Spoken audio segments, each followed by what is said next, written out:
O stydlivém lvíčkovi Leovi, který se vydal na cestu za odvahou. Pokud se bojíš nebo stydíš, musíš zjistit proč a pracovat na sobě.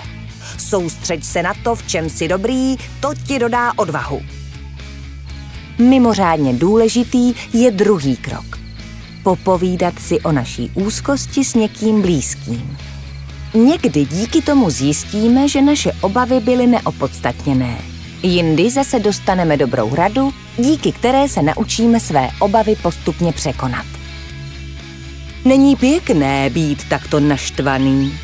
Když na mě přichází zlost, hluboce se nadechnu a velmi pomalu vydechnu.